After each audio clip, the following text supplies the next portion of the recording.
एक छोटी सी चेतावनी, अगर आपका दिल कमजोर है या आप आसानी से डर जाते हैं तो मेरा सुझाव है कि आप इसे यहीं बंद कर दें, क्योंकि ये कहानी आपको परेशान कर सकती है। तो चलिए शुरू करते हैं। आज की कहानी की शुरुआत होती है हरियाणा का काला चौराहा। तो चलिए शुरू करते हैं। हरियाणा के झज्जर जिले के पास एक छोटा सा गांव है। उस गांव का नाम लोग दिन में तो ले लेते हैं, लेकिन रात होते ही उसका कोई नाम जोर से नहीं बोलता। गांव से थोड़ा दूर एक पुराना कच्चा रास्ता जाता है। वह रास्ता खेतों के बीच से निकलता है और जाकर रुकता है एक सुनसान चौराहे पर। लोग उसे काला चौराहा कहते हैं। क्यों कहते हैं ये किसी को ठीक से नहीं पता, पर जो भी जानने गया वो पहले जैसा वापस कभी नहीं आया। गांव में एक लड़का रहता था, नाम था राघव। राघव ने भूत प्रेत की कहानियों पर हंसी आती थी। वो कहता था ये सब बुजुर्गों की बनाई हुई बातें हैं। उसके दोस्त उसे कई बार मना कर चुके थे, पर वो नहीं माना। एक दिन उसने ऐलान कर दिया, मैं आज रात काला चौराहा पर जाकर वीडियो बनाऊंगा। उसके दोस्त डर गए, पर राघव हंसा। उसने अपना मोबाइल उठाया, पावर बैंक जेब में रखा और रात के ठीक 11 बजे घर से निकल गया। आसमान में आधा चांद था, हवा अजीब तरह से चल रही थी, जैसे किसी ने धीरे धीरे खुद पुसाया हो। रास्ते में उसे पहली अजीब बात महसूस हुई, उसके मोबाइल का नेटवर्क चला गया। उसने सोचा गांव से बाहर सिग्नल कमज़ोर होगा, पर सिग्नल पूरी तरह गायब था। वो आगे बढ़ता गया। खेतों में खड़ी सरसों की फसल अंधेरे में झूम रही थी, पर हवा उतनी तेज नहीं थी। फिर भी फसल ऐसे हिल रही थी जैसे कोई उनके बीच चल रहा हो। राघव रुका। उसने मोबाइल की फ्लैश लाइट जलाई। रोशनी सीधी खेतों पर पड़ी और तभी सरसों के पौधे अचानक शांत हो गए, जैसे कुछ था जो रोशनी से छुप गया। राघव के गले में हल्की सी सूखापन आया, पर उसने खुद को संभाला। डरना मत, उसने खुद से कहा। फिर वो चलने लगा। आखिरकार वो चौराहे पर पहुंच गया। चारों तरफ सन्नाटा था। चौराहे के बीच में एक पुराना पीपल का पेड़ था। पेड़ की जड़ें बाहर निकली हुई थी। ऐसा लगता था जैसे जमीन को जड़ कर रखा हो। पेड़ पर एक पुराना रस्सी लटक रही थी। राघव ने कैमरा ऑन किया। दोस्तों ने, मैं अभी हरियाणा के काले चौराहे पर हूँ। उसकी आवाज़ गूंज कर वापस आई, काले चौराहे पर हूँ। गूंज थोड़ी अलग थी, जैसे किसी ने दोहराया हो। राघव ने पीछे मुड़कर देखा, कोई नहीं था। उसने हंस कर कहा, देखा कुछ नहीं है यहाँ। तभी उसके मोबाइल की स्क्रीन झिलमिलाई। वीडियो में कुछ सेकंड के लिए एक परछाई दिखी जो उसने पीछे खड़ी थी। राघव ने तुरंत मुड़कर देखा, पीछे सिर्फ पेड़ था, लेकिन मोबाइल की रिकॉर्डिंग में वो परछाई अब भी खड़ी थी। धीरे धीरे परछाई लंबी होती जा रही थी, जैसे उसकी गर्दन आसमान तक से खिंच रही हो। राघव के हाथ कांपने लगे। उसने रिकॉर्डिंग बंद करनी चाहिए, पर मोबाइल हैंग हो गया। स्क्रीन पर सिर्फ एक शब्द चमका, रुको। राघव को दिल तेजी से धड़कने लगा। हवा अचानक ठंडी हो गई। पीपल का पेड़ अपने आप हिलने लगा। रस्सी अपने आप झूलने लगी, पर हवा बिल्कुल बंद थी। राघव पीछे हटने लगा। उसका पैर किसी चीज़ से टकराया। उसने नीचे देखा। वहाँ एक पुरानी चप्पल पड़ी थी, कीचड़ में सनी हुई, जैसे कोई भागते भागते छोड़ गया हो। अचानक दूर से किसी औरत के रोने की आवाज़ आई, धीमी, फिर तेज, फिर बिल्कुल उसके कान के पास, मुझे घर ले चलो। राघव ने आँख बंद कर ली। आवाज़ अब उसके चारों तरफ घूम रही थी, मुझे घर ले चलो। उसने आंखें खोली और देखा, चौराहे के दूसरे कोने पर एक औरत खड़ी थी, सफ़ेद कपड़ों में। उसका चेहरा दिखाई नहीं दे रहा था, बाल आगे झुके हुए थे। वो धीरे धीरे उसकी तरफ बढ़ने लगी। राघव पीछे हटता गया, पर चौराहा अब वैसा नहीं था। चारों रास्ते गायब थे, सिर्फ अंधेरा था और बीच में वो रास्ता। और वहीं पर खड़ी वो औरत। उसने फिर कहा, तुमने बुलाया था? राघव का गला सूख गया। मैंने कब बुलाया? और तभी उसे याद आया, वीडियो शुरू करते उसने उसके मजाक में कहा था, अगर यहाँ कोई आत्मा है तो सामने आ जाओ। और तब वो सामने थी। औरत अचानक रुक गई। उसका सिर धीरे धीरे ऊपर उठा। चेहरा पूरी तरह काला था। आंखें नहीं थीं, सिर्फ दो गहरे गड्ढे, और उन गड्ढों में से धुआं निकल रहा था। राघव चीखा। उसने दौड़ने की कोशिश की, पर उसके पैर जमीन में धंस गए, जैसे मिट्टी ने पकड़ लिया हो। औरत अब बिल्कुल सामने थी। उसकी ठंडी सांस राघव के चेहरे पर टकराई। अब तुम जाओगे मेरी जगह। और तभी राघव के मोबाइल की फ्लैश लाइट खुद ब खुद बंद हो गई। चारों तरफ घना अंधेरा छा गया, पर अंधेरे में भी दो गड्ढों जैसी आंखें चमक रही थी। उसी पल चौराहे के पास खड़े पीपल के पेड़ से किसी के झूलने की आवाज़ आई। रस्सी कसी और ज़मीन पर कुछ गिरने की भारी थप, लेकिन वहाँ कोई दिखाई नहीं दे रहा था। सिर्फ राघव की रिकॉर्डिंग अब भी चालू थी और कैमरे में एक नया चेहरा दिख रहा था जो राघव का नहीं था। कैमरे में जो चेहरा दिख रहा था वो राघव का नहीं था। उसकी आंखें खाली थीं, जैसे अंदर कुछ ही बच ना हो। स्क्रीन अपने आप जूम करने लगी। राघव चीखना चाहता था पर उसकी आवाज़ निकल गई। उसने उसके होंठ हिल रहे थे पर आवाज़ किसी और की आ रही थी। अब तू देख, औरत की आवाज़। इस पर आवाज़ राघव के मुंह से निकली। राघव अंदर से चिल्ला रहा था, ये मैं नहीं हूँ। लेकिन बाहर जो खड़ा था वो और कुछ बन चुका था। अचानक कैमरा ज़मीन पर गिर गया। स्क्रीन उल्टी हो गई। आसमान दिख रहा था। पीपल की टहनियाँ अजीब तरह से हिल रही थी, जैसे सैकड़ों हाथ हवा में झूल रहे हों। रस्सी अब खाली नहीं थी पर किसी की परछाई झूल रही थी, धीरे धीरे झूलती हुई, कर्कश आवाज़ के साथ। चू चू। राघव का शरीर सीधा खड़ा था और उसकी आंखें अब पूरी तरह काली हो चुकी थीं।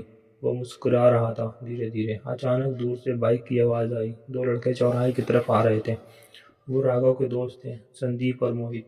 उन्होंने देखा राघव चौराहे के बीच खड़ा है, पूरी तरह स्थिर। उन्होंने आवाज़ लगाई, राघव। कोई जवाब नहीं। वे वापस संदीप के उसके कंधे को छुआ। राघव का सिर झटका खाकर उनकी तरफ मुड़ा पर गर्दन असामान्य तरीके से पीछे से घूमी हुई थी, जैसे हड्डी टूट चुकी हो। मोहित पीछे हट गया। ये मजाक मत कर। राघव हंसा पर वो हंसी इंसानी नहीं थी, जैसे दो आवाज़ें एक साथ निकल रही हों। अचानक संदीप का फ़ोन खुद ब खुद रिकॉर्डिंग करने लगा। स्क्रीन पर मैसेज चमका, 3 में से 1। मोहित घबरा गया। ये क्या है? राघव ने धीरे धीरे कदम आगे बढ़ाया पर उसके पैर जमीन को छू नहीं रहे थे। वो कुछ इंच ऊपर था। पीछे पेड़ से फुसफुसाहट आई और चाहिए। संदीप ने मोहित का हाथ पकड़ा। भाग। दोनों बाइक की तरफ दौड़े पर बाइक स्टार्ट नहीं हुई। बार बार किक मारने पर भी नहीं। राघव अब उनके बिल्कुल पीछे था। उसकी सांस ठंडी थी। उसने मोहित के कान के पास फुसफुसाया, मेरी जगह कौन आएगा? मोहित कांप गया। संदीप ने मुड़कर देखा। राघव की परछाई जमीन पर नहीं थी, बल्कि 3 परछाइयां थीं। एक राघव की, एक औरत की और एक तीसरी किसी बहुत लंबे आदमी की, जिसका सिर पेड़ की टहनियों से भी ऊपर था। संदीप ने आंखें बंद की, फिर खोली। तीसरी परछाई गायब थी, पर अब पेड़ की रस्सी पर 2 परछाइयां खुल रही थीं। मोहित चीखा, ये सपना है। राघव ने अपना हाथ बढ़ाया। उसकी उंगलियां लंबी हो चुकी थीं, नाखून काले। उनसे मोहित का कंधा पकड़ा और उसी पल मोहित की आंखें सफ़ेद हो गईं। वह शांत हो गया, बिल्कुल शांत। संदीप ने उसे झकझोर कर, कोई प्रतिक्रिया नहीं। राघव मुस्कुराया। 2 में से 1। संदीप का दिल जैसे रुक गया।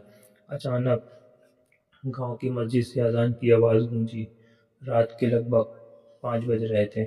आवाज़ चौराहे तक पहुंची और जैसे ही आवाज़ आई, राघव पीछे हट गया। उसका चेहरा दर्द से विकृत हो गया। वो चिल्लाया। इस बार उसकी असली आवाज़ थी, बचाओ। पेड़ की टहनियाँ जोर से हिलने लगीं। रस्सी अपने आप टूटकर ज़मीन पर गिर गई। चौराहे के चारों रास्ते फिर से दिखाई देने लगे। संदीप ने मौका देखा। उसने मोहित को खींचा और किसी तरह बाइक स्टार्ट हो गई। वे दोनों भाग गए। पीछे मुड़कर देखने की हिम्मत नहीं हुई। सुबह गांव वालों ने सुना, चौराहे पर एक मोबाइल मिला है, टूटा हुआ, कीचड़ में पड़ा हुआ। जब वीडियो चेक किया गया तो उसमें आखिरी सीन था, राघव पेड़ के नीचे खड़ा है और कैमरे की तरफ देख रहा है। मैं अभी भी यही हूँ और कोई आ रहा है। वीडियो अचानक बंद हो गया। गांव में खबर फैल गई, राघव गायब था। मोहित बोल नहीं पा रहा था, सिर्फ एक ही लाइन दोहरा रहा था, 3 में से 1, 3 में से 1। और उसी रात गांव में से एक और लड़के का सपना आया। वो चौराहे पर खड़ा था और पीछे से आवाज़ आई, तुम अगला हो। सुबह जब वो उठा, उसके जूते कीचड़ से सने हुए थे और कमरे में मिट्टी फैली थी, जैसे वो सच में कहीं गया हो। उसी शाम चौराहे के पास एक नई चप्पल मिली। इस बार वो उसी लड़के की थी और पीपल के पेड़ पर रस्सी फिर से लटक रही थी। लेकिन इस बार रस्सी के नीचे ज़मीन पर 3 गोल निशान बने हुए थे, जैसे कोई 3 लोग गोल घेरा बना रहे हों। और बीच में मिट्टी थोड़ी धसी हुई थी, जैसे वहाँ से कोई नीचे गया हो या कोई नीचे से ऊपर आया हो। गांव में डर अब खुलकर फैल चुका था। लोग शाम ढलते ही दरवाजे बंद कर लेते थे। काला चौराहा अब सिर्फ रास्ता नहीं था, वो जैसे किसी का इंतजार कर रहा था। 3 गोल निशान वाली जगह को देखने गांव के कुछ बुजुर्ग पहुंचे। उनमें से एक बूढ़ा आदमी, नाम था रामफल। वो गांव का सबसे पुराना आदमी माना जाता था। जैसे उसने ही निशान देखे थे, उसका चेहरा पीला पड़ गया। उसने धीरे से कहा, ये वही? लोगों ने पूछा, क्या वही? रामफल ने गहरी सांस ली। आज से 50 साल पहले भी ऐसा हुआ था। भीड़ सन्न हो गई। रामफल ने बताया शुरू किया, इस चौराहे पर पहले कोई पेड़ नहीं था। यहाँ एक कुआं था, गहरा, बहुत गहरा कुआं। लोगों की आंखें फैल गईं। उस कुएं में एक औरत कूद गई थी। कहते हैं उसके साथ धोखा हुआ था। गांव वालों ने उसकी बात नहीं मानी। उसने मरने से पहले कसम खाई थी, 3 लोग जाएंगे तभी मैं जाऊंगी। भीड़ में सन्नाटा छा गया। रामफल की आवाज़ कांपने लगी। उस साल भी 3 लड़के गायब हुए थे और तीसरे के बाद सब शांत हो गया था। फिर गांव वालों ने कुएं को बंद कर दिया, ऊपर पीपल का पेड़ लगा दिया ताकि वो बाहर न आ सके। सभी की नज़रें पेड़ पर टिकी गई। हवा अचानक भारी हो गई। रामफल ने मिट्टी को हाथ से छुआ। मिट्टी ठंडी थी, असामान्य रूप से ठंडी, जैसे अंदर बर्फ दबी हो। अचानक मिट्टी के नीचे से हल्की सी ठक ठक की आवाज़ आई। भीड़ पीछे हट गई। ठक ठक ठक, जैसे कोई अंदर से दरवाज़ा खटखटा रहा हो। रामफल के होंठ सूख गए। उसने फुसफुसा कर कहा, 3 पूरे नहीं हुए? गांव वाले डर कर भागने लगे। उसी समय पेड़ की टहनी से रस्सी अपने आप नीचे गिर गई और मिट्टी के गोल निशान के बीच हल्का सा धुआं उठने लगा। धीरे धीरे जमीन फटने लगी, दरारें बनने लगीं और दरार के बीच में से काली उंगलियां बाहर आईं, लंबी पतली कीचड़ से सनी हुई। भीड़ चीख पड़ी। रामफल पीछे गिर गया। उंगलियां मिट्टी पकड़कर ऊपर उठी। फिर एक चेहरा बाहर आया, आधा सड़ा हुआ, आधा काला, आंखों की जगह खाली गड्ढे। वही चेहरा जो राघव को कैमरे में दिखा था, वो धीरे धीरे बाहर आई। उसका शरीर पूरा नहीं था, कमर से नीचे धुआं था, जैसे वो पूरी तरह बाहर नहीं आ पा रही थी। उसने चारों तरफ देखा और उसी नज़र से सीधी रामफल पर पड़ी। रामफल कांपने लगा। मैंने कुछ नहीं किया। औरत मुस्कुराई। तूने देखा था ना? रामफल की आंखों में डर जम गया। तूने रोका क्यों नहीं? गांव वाले समझ नहीं पाए। रामफल बुदबुदाया, मैं बच्चा था। औरत की आवाज़ गूंज उठी, पर तूने पत्थर फेंका था। भीड़सन। रामफल रोने लगा, मुझे माफ़ कर दे, और धीरे धीरे उसकी तरफ बढ़ी। पर जैसे ही वो रामफल को छूने वाली थी, अचानक पीछे से एक चीख सुनाई दी। वो मोहित था। वो अब तक घर में चुप पड़ा था।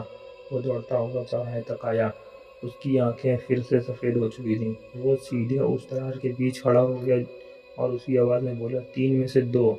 औरत रुक गई। उसने मोहित की तरफ देखा, मुस्कुराई। तो खुद चलकर आया। मोहित ने सिर झुका दिया, जैसे किसी ने उसे बुलाया हो। रामफल चीखा नहीं, पर तब तक देर हो चुकी थी। मोहित जमीन की दरार में उतरने लगा, जैसे नीचे सीढ़ियाँ हो। उसका शरीर धीरे धीरे गायब होने लगा। औरत पीछे हट गई। मिट्टी खुद ब खुद बंद होने लगी। दरार फिर से भर गई। सब शांत।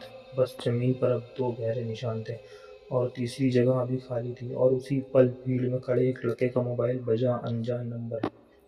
उसने कांपते हाथ से कॉल उठाई। दूसरी तरफ से आवाज़ आई, मैं राघव हूँ। भीड़ जैसे हो गई। फ़ोन स्पीकर पर था। आवाज़ साफ थी, मैं नीचे हूँ, बहुत नीचे, यहाँ सीढ़ियाँ ख़त्म नहीं होती। अचानक कॉल में दूसरी आवाज़ घुली और वही औरत थी। 3 में से 2। अब आखिरी। फ़ोन फट गया। भीड़ में खड़ा लड़का कांप रहा था, क्योंकि फ़ोन उसी का नाम पर था और स्क्रीन पर लोकेशन दिख रही थी। काला चौराहा, ठीक वही जहाँ वो खड़ा था। और तभी पीपल के पेड़ की जड़ें हिलने लगीं, जैसे नीचे से कुछ और जाग रहा हो। पीपल की जड़ें धीरे धीरे ज़मीन से बाहर निकलने लगीं, जैसे किसी ने नीचे से उन्हें धक्का दिया हो। मिट्टी फिर से दरकने लगी। भीड़ पीछे हटती गई। वो लड़का जिसके फ़ोन पर कॉल आया था, उसका नाम विकास था। विक्रम की सांसें तेज़ हो गईं। उसके फ़ोन की स्क्रीन अपने आप चमक उठी। लोकेशन अब भी वही दिखा रही थी, काला चौराहा, लेकिन मैप पर एक और निशान था, ज़मीन के नीचे, जैसे कोई दूसरी जगह हो। विक्रम के कान में हल्की फुसफुसाहट आई, नीचे आ जा। उसने डर कर चारों तरफ देखा। कोई उसके आसपास नहीं था। फिर आवाज़ कहाँ से आई? डर मत, बस एक कदम। विक्रम के पैर अपने आप आगे बढ़ने लगे। रामफल चिल्लाया, उसे पकड़ो। पर जैसे ज़मीन से सबको जकड़ लिया हो। किसी के पैर हिल नहीं रहे थे। ज़मीन के बीच में गोल निशान वाली जगह फिर से धंस गई। इस बार दरार ज़्यादा चौड़ी थी। अंदर अंधेरा था, पर अंधेरे में हल्की सी सीढ़ियाँ दिख रही थीं। गीली कीचड़ से भरी हुई नीचे से ठंडी हवा आ रही थी, जिसमें सड़ी हुई गंध। विक्रम दरार के बिल्कुल पास पहुंच गया। उसकी आंखें खाली हो गईं। वो धीरे से बोला, 3 में से 1। उसकी आवाज़ अचानक रुक गई। अचानक पीछे से किसी ने उसका हाथ कस कर पकड़ लिया। वो संदीप था, जिसने पहले राघव को देखा। संदीप ने पूरी ताकत से विक्रम को पीछे खींचा। जैसे ही विक्रम पीछे गिरा, दरार जोर से बंद हो गई। ऐसा लगा जैसे जमीन नाराज हो गई हो। अंदर से गूंजती आवाज़ आई, धोखा। पीपल की टहनियाँ जोर से हिलने लगीं। रस्सी हवा में घूमने लगी। अचानक पेड़ के तने पर दरार सी बनी। तने के अंदर से काला तरल बहने लगा, जैसे खून हो। लोग डर के मारे भागने लगे, पर रामफल वहीं बैठा था। उसकी आंखें में पछतावा था। वो गुदगुदाया, वो अकेली नहीं थी। संदीप ने सुना। क्या मतलब? रामफल ने कांपती आवाज़ से कहा, उस रात सिर्फ औरत नहीं मरी थी, एक बच्चा भी मरा था। भीड़ रुक गई। गांव वालों ने कुएं में पत्थर फेंके थे आवाज़ बंद करने के लिए। हवा अचानक भारी हो गई। पीपल के तने में से 2 अलग अलग छायाएं निकली, एक लंबी, एक छोटी। छोटी छाया जो जमीन पर रेंगने लगी धीरे धीरे। वो विक्रम के पास आई, उसके पैर में छुआ। विक्रम चीखा। उसके पैर पर छोटे छोटे काले निशान बन गए, जैसे किसी बच्चे ने उंगलियां हों। छाया वापस पेड़ में समा गया। औरत की आवाज़ फिर गूंजी, अब खेल बदलेगा। अचानक पूरे गांव की बिजली चली गई। पूरा इलाका अंधेरे में डूब गया। लोगों के फ़ोन बंद हो गए। सिर्फ विक्रम का फ़ोन चालू था। उसकी स्क्रीन पर लाइव वीडियो चल रहा था। वीडियो में सीढ़ियाँ दिख रही थी नीचे जाती हुई, और कैमरा धीरे धीरे उतर रहा था, जैसे कोई नीचे जा रहा हो। वीडियो में राघव दिखा। वो दीवार से बंधा था। उसकी आंखें खुली थीं। वो जिंदा था, पर उसके आसपास कई परछाइयां घूम रही थीं, एक बड़ी, एक छोटी, और कई और, जैसे वहाँ नीचे पूरा अंधेरा संसार हो। राघव ने कैमरे की तरफ देखा। उसके होंठ हिले, मत आना। अचानक पीछे से वही औरत दिखी। उसने कैमरे की तरफ देखा और मुस्कुराया, 3 पूरे होंगे, फिर रास्ता खुलेगा। वीडियो अचानक रुकी और स्क्रीन पर मैसेज चमका, समय कम है। संदीप ने विक्रम की तरफ देखा। विक्रम के पैर पर बने काले निशान फैल रहे थे, जैसे कुछ उसके अंदर घुस रहा हो। रामफल जमीन पर गिर पड़ा। उसकी सांसें टूट रही थीं। वो आखिरी बार बोला, कुएं का ढक्कन मत हटाना, सच बाहर आएगा। फिर बोला, कुएं का ढक्कन हटाओ, सच बाहर आ जाएगा। और उसकी आंखें बंद हो गईं। चौराहे पर सन्नाटा छा गया। और अचानक पेड़ के पीछे से निकले बच्चे की हंसी आई, धीमी, फिर तेज, फिर बिल्कुल पास से। माँ, तीसरा कब आएगा? बच्चे की हंसी अचानक बंद हो गई। चौराहे पर अजीब सन्नाटा छा गया। संदीप ने गहरी सांस ली। उसे अचानक कुछ अजीब समझ आया। उसने विक्रम के हाथ से फ़ोन लिया, फिर वीडियो से चलाया। ध्यान से, धीरे धीरे। वीडियो में जो सीढ़ियाँ दिख रही थीं, वो असली सीढ़ियाँ नहीं थीं। वो किसी पुराने गड्ढे की दीवार थी। कैमरा एंगल ऐसा था कि वो सीढ़ियाँ, जैसे लग रहा था संदीप को याद आया, कुछ महीने पहले यहाँ खुदाई हुई थी। सरकार पाइपलाइन डालने लगी थी। पुराना कुआं सच में था, पर उसे पूरी तरह भरा नहीं था, बस ऊपर से ढक दिया गया था। पीपल का पेड़ उसी जगह लगाया गया था। मिट्टी के अंदर से खोलती थी। अगर कोई भारी वजन खड़ा हो तो जमीन धंस सकती थी। राघव सबसे पहले वहाँ खड़ा था, फिर मोहित भी। डर के मारे सबको लगा कि अलौकिक हो रहा है। असल में मिट्टी कमज़ोर थी। रात में नमी या ज़्यादा थी। नीचे खाली जगह थी। संदीप ने गांव वालों को समझाया, हमें खुदाई करनी होगी। कुछ लोग पहले डर रहे थे, पर अब बात समझ में आ रही थी। ट्रैक्टर बुलाया गया, रस्सियाँ लाई गईं, मिट्टी हटाई जाने लगी। करीब 4 फुट नीचे वो पुरानी ढक्कन मिला। लकड़ी सड़ी हुई थी। ढक्कन हटाया गया। अंदर बदबू थी, पर नीचे सच में सीढ़ियाँ नहीं थी, बस टूटी हुई और गड्ढा था। करीब 10 फीट नीचे राघव पड़ा था, बेहोश। उसके सिर पर वो चोट थी, पर वो जिंदा था। सबने मिलकर उसे बाहर निकाला। मोहित भी ज़्यादा दूर नहीं गिरा था। वो भी गड्ढे के किनारे फंसा हुआ था। उसे डर और सदमे की वजह से बोलना बंद हो गया था। जिस फुसफुसाहट की बात हो रही थी असल में वो हवा की आवाज़ थी। पुराने कुएं की गहराइयों में घूमकर अजीब आवाज़ करती थी। पीपल की जड़ें जब मिट्टी खिसकने से हिलती तो लगता जैसे कोई नीचे से धक्का दे रहा हो। जहाँ 3 गोल निशान थे वो ट्रैक्टर के पुराने टायर के निशान थे जो बारिश के बाद गहरे हो गए थे। रात के अंधेरे में सब कुछ डरावना लग रहा था और दिमाग ने कहानी बना ली। विक्रम के पैर पर जो निशान थे वो गड्ढे के किनारे पड़ी जंग लगी तार से खरोच थे। डर से उसे भूतिया बना दिया। रामफल की पुरानी कहानी भी आधी सच्चाई थी। वाकई सालों पहले एक औरत ने आत्महत्या की थी, पर 3 लोग वाली कसम वो गांव की अफवाह थी। समय के नाम कहानी बदलती हुई और डर बढ़ता गया। राघव को होश आया, उसने बताया जब वो वीडियो बना रहा था उसे लगा पीछे कोई है। वो घबरा कर पीछे हटा और मिट्टी धंस गई। वो सीधे नीचे गिर गया, सिर टकराया। बाकी सब उसे सपना लगा। मोहित जब उसने ढूंढने आया तो वो भी किनारे से फिसल गया। डर, अंधेरा और अफवाहें तीनों ने मिलकर भूत बना दिया। कुछ दिन बाद प्रशासन ने पूरा गड्ढा पक्का करवा दिया। पीपल का पेड़ काट दिया गया, जगह समतल कर दी गई और वहाँ स्ट्रीट लाइट लगा दी गई। रात में रोशनी रहती है। काला चौराहा अब सामान्य है और अब वहाँ से गुजरते हैं हंसते हुए, बिना डरे। पर गांव वालों ने एक बात सीखी, डर हमेशा बाहर से नहीं आता। कभी कभी डर हमारे दिमाग में पैदा होता है और वही सबसे बड़ा भूत बन जाता है। तो दोस्तों, कैसी लगी आपको हरियाणा के काले चौराहे की ये सच्चाई से जुड़ी डरावनी कहानी? अगर कहानी ने आपको थोड़ा भी डराया या आखिरी तक बांध कर रखा तो वीडियो को अभी लाइक ज़रूर कर देना। और अगर आप ऐसी ही रहस्यमयी और खौफनाक कहानियाँ सुनना चाहते हैं तो चैनल को सब्सक्राइब करना मत भूलिएगा, क्योंकि यहाँ हर कहानी में होता है सस्पेंस, डर और एक ऐसा सच जो दिमाग हिला दे। नीचे कमेंट करके ज़रूर बताना अगर आप राघव की जगह होते तो क्या करते। और इस वीडियो को अपने उस दोस्त के साथ शेयर करो जो भूतों पर हंसता हो। मिलते हैं अगली कहानी में, एक नए रहस्य और एक नई कहानी और एक नए डर के साथ, नए जुनून के साथ। तब तक रात में अकेले मत निकलना। हर कहानी सच्ची है, हर घटना असली है। तो दोस्तों, अगर आपको ये टाइम गेट स्टोरीज पसंद आ रही हैं तो चैनल को सब्सक्राइब करना मत भूलिए, वीडियो को लाइक करिए और कमेंट में बताइए कि आप कौन सी कहानी सुनना चाहते हैं। आपके प्यार से ही मिलती है मुझे ऐसी अमेजिंग स्टोरीज लाने की एनर्जी।